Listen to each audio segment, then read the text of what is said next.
So I'm really interested in how the media and the way it portrays people is not a mirror. It's not like a directly reflecting mirror. It doesn't show you what's there in a true way. It distorts. It's a distorting lens. But I think a lot of people thought I was very confident.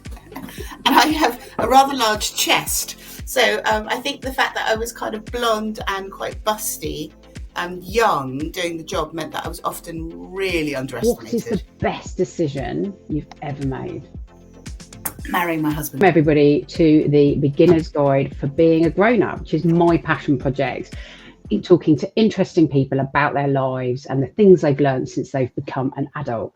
And today I'm super excited to have Eleanor Mills with me, who is an award-winning editor, writer, broadcaster, and a friend. She worked for the Sunday Times for 23 years and as editorial director and editor of the Sunday Times magazine. She's a columnist and interviewer. She is a published author, and her most recent book I actually have over here, and I have read it. I read it in the first day it arrived in the post. Which is much more to come. And she is now the founder of Noon, which is a supporting network of women for women in that second half of their lives. And I'm sure we're going to talk lots about that during our session today. So welcome, Eleanor. Thank you for doing this. Oh, well, thanks so much for having me. Lovely to see you as always. My pleasure. So the first thing I want to talk to you about is tell me a little bit about your journey into adulthood. Wow, that's a big question. I know, sorry. Start with the big one. Not a small question. My journey into adulthood. I think I have really been happier as an adult than I was as a child. I think in some ways I'm more carefree and childlike as an adult than I was as a child. My parents split up when I was 5, and it was quite chaotic, and I had a lot of younger brothers and sisters. So I was always the one who was responsible. I mean, I think I felt like an adult. I often felt like the only adult from when I was very small. So I think in some ways becoming an adult for me has been about actually kind of letting go of some of that kind of sense of responsibility and having to look after everybody that I definitely felt when I was younger, particularly when I met my husband, when I was in my mid-20s, he was the first person I felt who kind of really looked after me. So I think I've kind of slightly kind of gone backwards in my kind of adulting. I'm sure most people talk about having had quite a kind of carefree childhood and then becoming more kind of grown up. Whereas I think for me, I've settled into, over the 3 decades I've been with my husband, actually having somebody there to look after me. And that for me is a kind of more tricky thing to believe in maybe than doing everything myself. I mean, I think I just learned very young that if I didn't do it, it wasn't going to happen. And so I've always had a prodigious kind of work ethic. And actually, I think one of the things I'm trying to not exactly leave behind, but kind of have a different relationship with since I've left my enormous job in journalism and all that kind of thing, is trying to actually, I don't know, be a bit less responsible, be a bit less adult, be a bit, more kind of free, and also asking oneself that question of how much kind of success or, kind of worldly success does anyone need, and at what point is one allowed to kind of get off the treadmill and maybe live in a different way? So that's a very long and rambling answer to No, it's a great answer. No. So tell me a little bit more then about that route into journalism for you and kind of how you got to where you are today. So I had a very kind of high achieving kind of academic life. I went to St. Paul's girls' school, which is like, best girls' school for girls in the country. Then I went to Westminster at sixth form, where I was one of about 80 girls amongst 800 boys. Which is quite a good preparation for working in the Sunday Times newsroom and journalism generally. I then went to Oxford, which again at that point to read English, and at that point university had only had women in the men's colleges for about kind of 10 years. So wow. I had 6 brothers, so I kind of grew up in a I was quite good at holding my own amongst quite tough macho men, and in those kind of environments. I kind of learned to kind of give as good as I got. I've always been incorrigibly nosy. You know me well. I like asking questions. I always think that I deserve an answer. And I'm quite and kind of quite fearless. I was always very good at blagging my way into parties, or kind of, getting past the door in a nightclub from when I was very, very young. So I think all of those are, and Nicholas Tonnon used to talk about kind of, guile, skill and rat-like cunning that journalists needed. And so I think I had quite a lot of that. And I had absolutely loved being on the kind of front row of history. I mean, one of the wonderful things about being a journalist is you get to really kind of be there. I've been in and out of Downing Street, more times than I can shake a stick at, interviewed prime ministers, and the Dalai Lama, met Bill Clinton, kind of interviewed Sheryl Sandberg. So I had a real, and I've really been to some amazing places, and I went to China. So I've had an amazing run as a journalist, and I first got into it.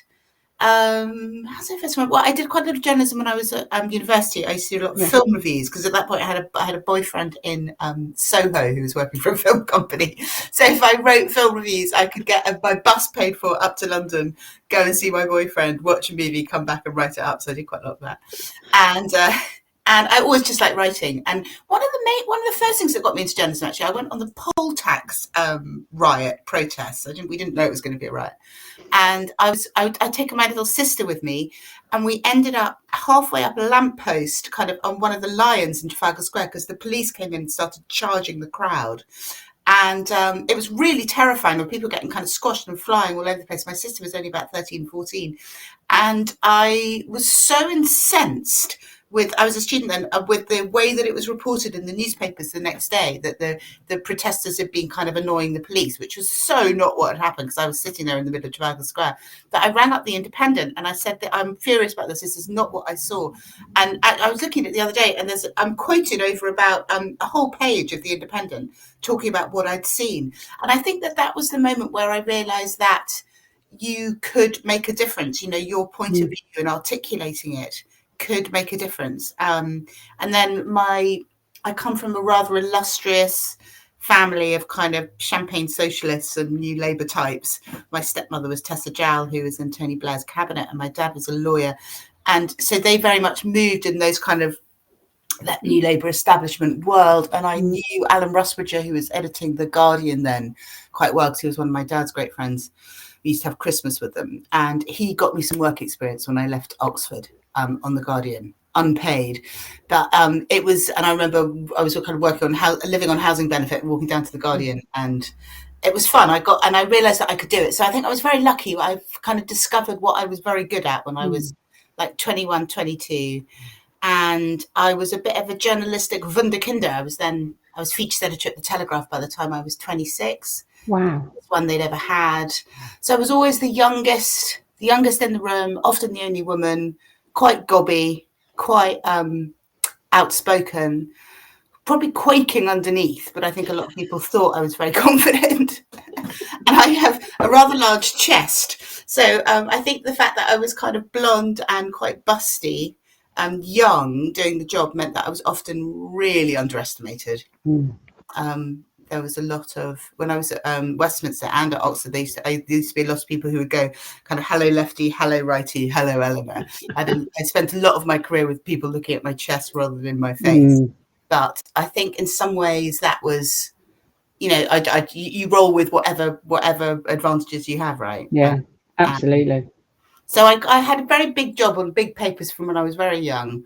And I got very used to people turning to me and going, oh, Eleanor, what do women think? And you go, well, you're responsible for all womankind. A lot of womankind, exactly. Speaking for half the world, I don't know. So it was a kind of weird time. I mean, I remember when I had my kids in my early 30s, some of the things that people said to me, if you think about it now, I remember my super boss coming up to me in the office and going, he used to call me Bubbles, not Ellen. He'd go, Bubbles, you rotundity, because I kind of had this big round tummy because I was pregnant.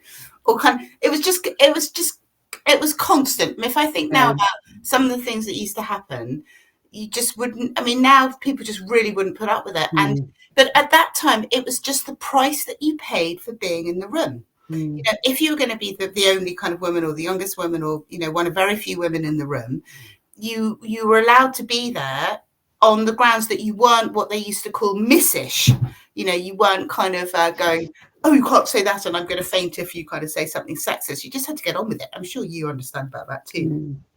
But it was just it's a very different world. But it was very, very exciting to be in the huddle. You know, I did the Succession thing of having supper with Rupert Murdoch in his flat in New York, you know, and I was kind of in the huddle of one of the most powerful media companies in the world.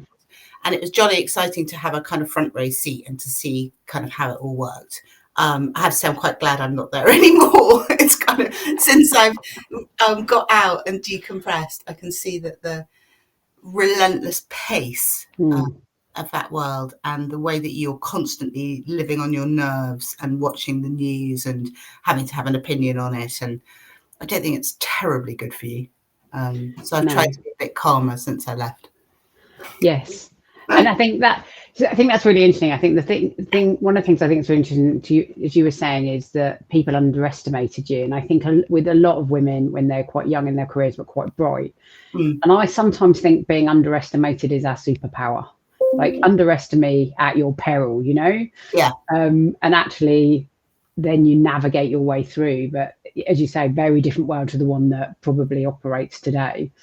Well, I think yes and no, because I think that actually the corporate world still prefers women when they're kind of in their 20s or early 30s and rather young and pleasing on, you know, quite a few levels. Yeah. And then when we get older and a bit more bolshy and a bit more, you know, a bit less physically pleasing and a bit more prepared to challenge, and, you know, if you've done your job for 2.5 decades, you know what you're talking about. I think that there's quite a lot of senior men who still don't really like that actually their kind of optimum corporate woman is, you know, 20 something, rather beauteous and quite pliable. Yeah. And then as we get older, I think they then underestimate us even more, right? Yeah, well, absolutely. I mean, and that's as you know, that's been very much kind of my thing. So I left the Sunday Times after 23 years, which was a bit of a shock. I suppose no one ever thinks that they're going to be let go, but I was, and it was horrible because it had been so much my identity for so long. I'd done it since I left university. I'd had 2 kids, you know, I'd kind of worked all the way through in a very, very intense way. And then suddenly I was out. So it really felt like being kind of spat out or pushed off a roof. But I think that moment for me, because I'd been a columnist for a long time, I knew that big things that happened to me tend to also be happening to other people who were reading my column, and that often the things that most cut through were the things that people didn't want to talk about. And so after I was made redundant, I wrote about that in quite a kind of visceral way about how awful it felt. I felt like I, you know, almost felt like I died. And it was run in the Telegraph with a terrible headline. The worst thing about these things was headlines saying, you know, I was on the scrap heap at 49 or something. But what was great about that piece is I had so many people get in touch with me, and particularly women. And then I began to look at all the women around me and what they were going through. And I began to realize that whether it was redundancy or a divorce or a death or a serious health issue or elderly parents dying or needing caring for, or a young person with some kind of anxiety or eating disorder or something like that, or one's own health issues, basically all women were going through, or the vast majority were going through something pretty big as they hit 50. And so when I was Googling around after I left the Sunday Times, trying to work out what I was going to do next, and really feeling like I was in free fall, I remember Googling midlife after, you know, midlife redundancy, or what to do after redundancy and midlife. And all I got was the HMRC website, which was not the kind of inspiring copy that I'd had in mind.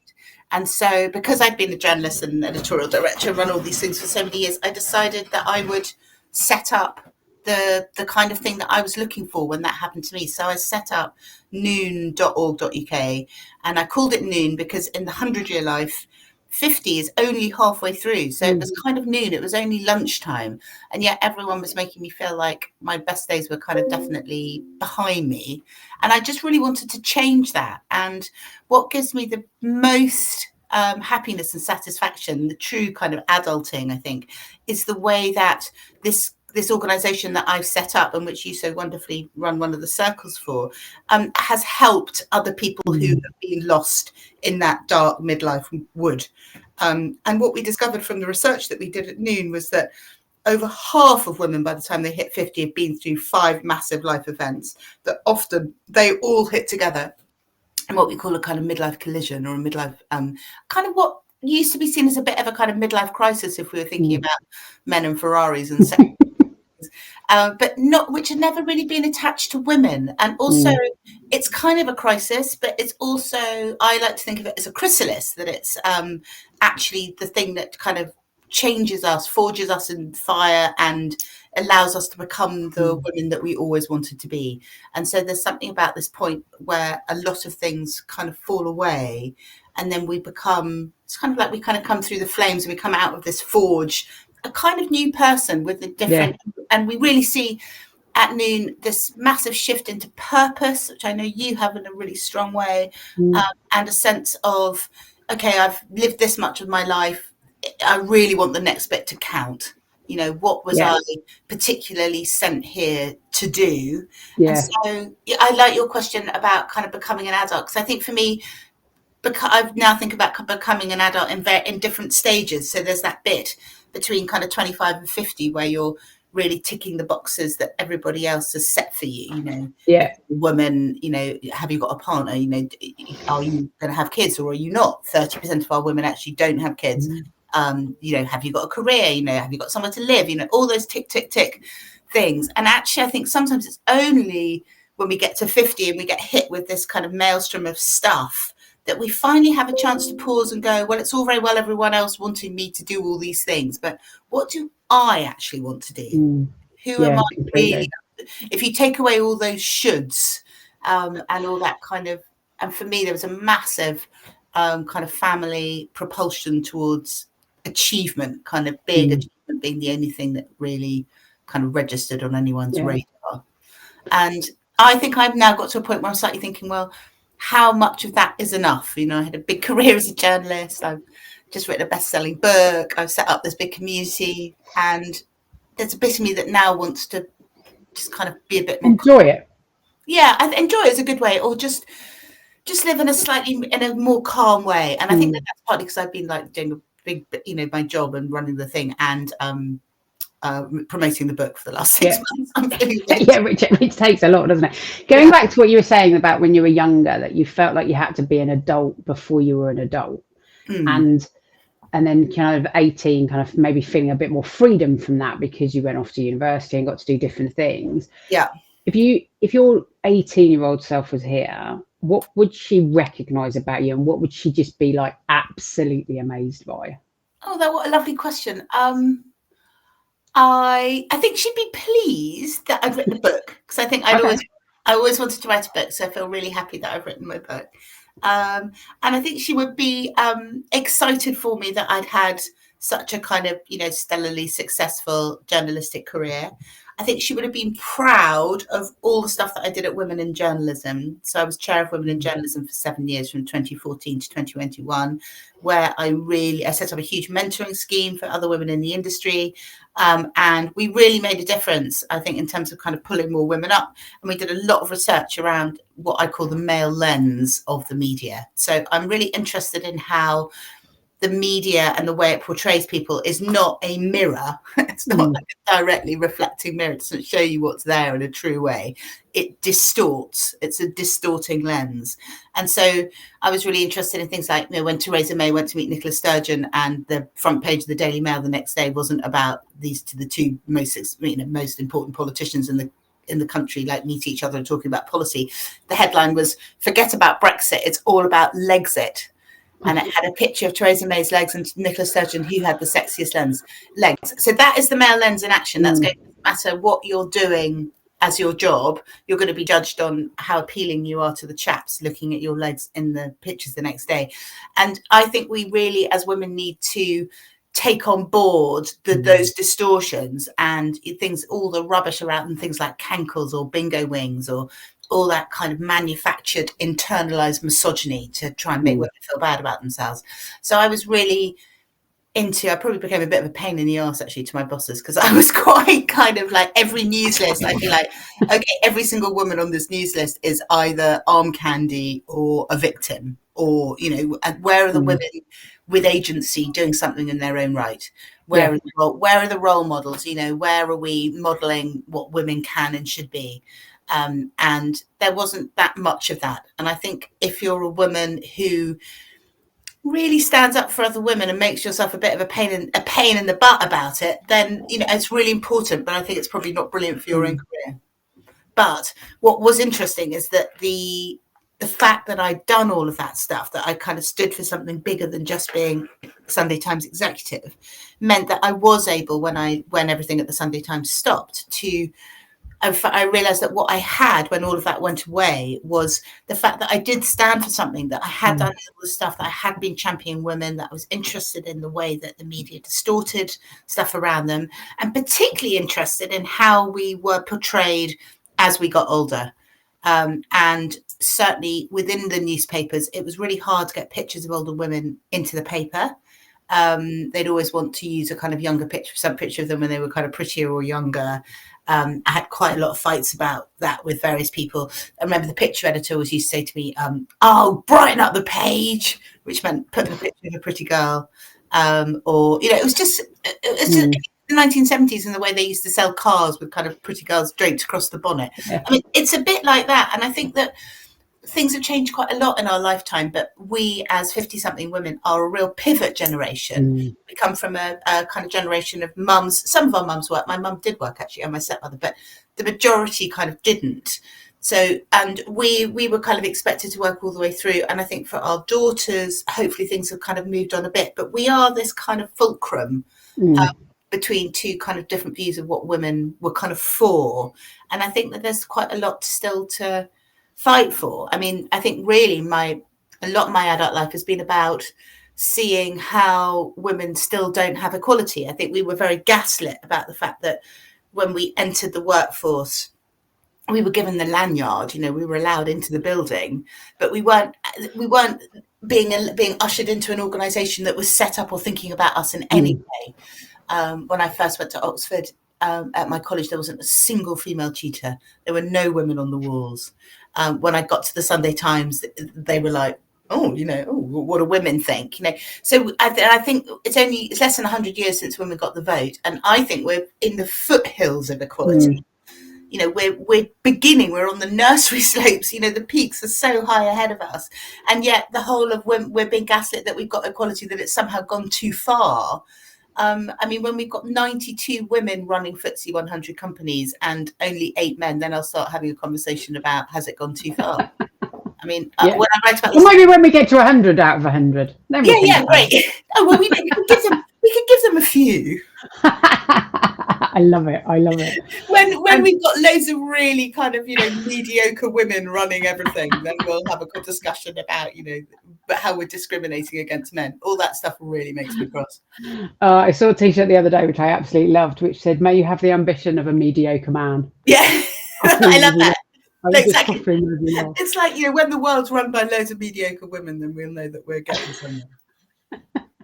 That might end up on the reel, I feel. You've talked a little bit about kind of the shock when you left the Sunday Times, and kind of reinventing yourself essentially, and what you wanted to do with your life and what it taught you. What was that your most difficult experience with kind of feeling dejected or rejected or failure? What was the thing in your life that you were like, wow? I think probably I think my parents' divorce when I was young was pretty horrendous. That was a kind of fault line that went down, through me for a long time. And then I think getting kicked out of the Sunday Times was a massive thing, because it was so, it was such a kind of extreme job. We talk about hungry jobs. That was a job that it wasn't just a job. It was kind of like a vocation. It was your life. You could only do it if you just like eat, sleep, breathe it all the time. And so I think that it was a massive adjustment. And I think that for anyone who's been through a huge change, I think it comes accompanied with a huge amount of anxiety, and a lot of just really kind of sitting in uncertainty, not knowing kind of who you are or where you're going or which way is up, really, and just having to kind of hold your nerve and sit tight while you kind of get through the storm. my husband's mother's just died, and I can see that he's really in that state now. I think there are certain blows that we get in our lives which really knock us for six. And I think all you can kind of do in the aftermath is like, hold hard and also accept that maybe you're not going to know for a while. I talk to a lot of the women when they come and sit in the noon circle about it being okay not to know, that you're allowed to be what I call putty, kind of not knowing what shape you're going to end up in for a while. But I think we don't like that very much, despite the fact that everything is changing all the time. We human beings try and hang on to things which feel more familiar, or kind of, and so when that really gets thrown up into the air, I think it takes a lot of kind of rerouting. I think for me, what has been really helpful was, my family, but also a kind of having a root in a kind of something slightly bigger than myself. It sounds rather Alcoholics Anonymous, but and I come from a family of real, like, hardcore atheists. I was brought up by atheists and psychotherapists. Freud was the religion. So probably the most kind of shocking thing that I've said in my book, or that I say on things like this, is actually, I think what's got me through this big midlife crisis, my midlife pivot, is a sense of being part of something bigger than myself, and being able to kind of tap into feeling connected to kind of all things, and to kind of life in a broader way, and feeling quite a small part of a bigger puzzle, and that maybe my own things are not so important when put against that vastness. And maybe that's the real adult journey. I'm interested in what happens to women at midlife, but I do think that there's a sense that the kind of membranes become a bit thinner and you become connected to something as we age. It's that wider sense of belonging, isn't it? I think it's one of the things I know from the noon circles, is the sense of belonging that all of the women get from being there, is just that feeling of having your tribe. Is almost visceral, isn't it? It's just so important as we manage through our journey of life, that you can't plan, and the things you plan to go wrong are not the things that tend to like completely throw you for six, as you say. The shock of leaving the Sunday Times was not something you could have planned for. Well, I think probably I could have done, actually. And that's one of the things that I say to the women now, is that if I was really to go back to my younger self, I think I would say no job ever loves you back. So kind of the loyalty that you feel like you have to this employer, if you put that above your family or above the other things that are important to you, I would say I wouldn't. And I also would say to everybody to think about what would happen if they got removed from their job tomorrow, because actually all the other things in your life are the things that you take with you. So actually, I talk about it now as being a bit like a DJ and having, you're playing your track. What record are you mixing in? I love it. That's a great analogy. What's coming in? But I think that's really important. And I think that at the Sunday Times, I'd been there for so long, I'd kind of almost forgotten that something else could be kind of mixing in. And so what I say to young women all the time is, so, what's your side hustle? What's the other thing? What would you do if you weren't doing this? And remember that any job that you have can stop in a second, and to always be kind of future-proofing yourself against that point, and thinking about what you really want to do, because I think that corporations and organizations are quite good at sucking us in and kind of going, your true function is to be a cog in this wheel. And actually it's amazing how when you get a bit expensive and you're this name on a spreadsheet, all the things that you've done for that company with such loyalty over the years are immediately forgotten. So I think definitely for everybody, what are you mixing in? What's your next track? And not thinking that the one that you're playing is going to last forever, because I think that the more we have the muscles for that, or the kind of expectation that might happen, the more that the easier managing those transitions will be. I don't think you want to be blindsided like I was. No, absolutely. So and this is very related, so my next question is around kind of decision making. What is the best decision you've ever made? Marrying my husband. Oh, I love how easy that was for you. That's amazing. In a second, in a heartbeat. I went off to India when I was about 26 to go and see a friend. And he'd been traveling in northern India with Derek, who's now my husband. And I was sitting on the roof of the Shanti guest house in Hampi. And Derek walked up the stairs and said hello. And we've basically been together ever since. That's amazing. And that was, and it was not an obvious one. I remember coming back to England, he was still traveling, and saying to everyone I'd fallen in love with a juggler. He's a juggler, and he'd been kind of traveling all over the place. He is English, and he had been to university and stuff, but he'd been traveling for a long time.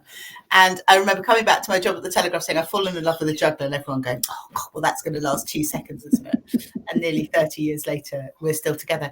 And I just knew that he was the right person for me. I think sometimes in our lives, what I now would see as our kind of awakened self, the kind of the more realized self, kind of calls to us. And I think that there's something very strong was just saying to me, this person, now doesn't matter what anyone else thinks, it's right for you. And I also think that that's really true, in love and in life, that you have to disregard what everyone else around you thinks and says if you know something inside you has kind of clicked and it's the right thing. And I think there's something around that too for me on the noon stuff, that it feels like it goes very deep, and the way that the women are helped by what we're doing is so profound. That brings me huge, it's kind of beyond pleasure. It's like a real kind of a warm kind of glow of kind of certainty in that one's doing the right thing.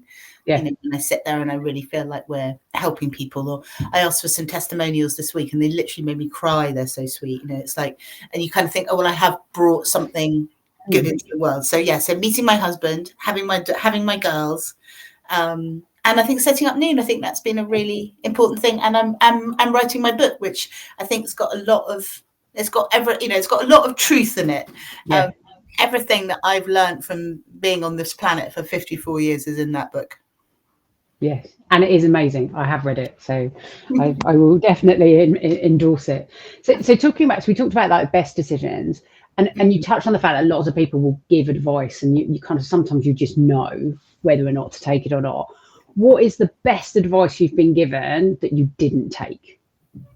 Oh gosh, okay, that is a good question. Okay, this sounds really silly. When I first set up Noon, a friend of mine who's an entrepreneur said, "Don't go anywhere near Microsoft. Just do it all on Google and Google Sheets." Yeah, and I wish I'd done that, because I've now got all this stuff on different kinds of like Microsoft drives and things, and it's an absolute nightmare. So that was a piece of advice I should have taken. Excellent. Brilliant. I love it. So this is really good, Tom, because we're coming right to the end, and you've already given a couple of pieces of advice that you would give to your younger self or to a younger self. The one question I ask absolutely everyone who does the podcast is, if there was an actual beginner's guide to being a grown-up we could pass on to the next generation, what would you put in it? What's the one thing that you would want to pass forward to the next generation of the thing that really helps being a grown-up and navigating through being a grown-up?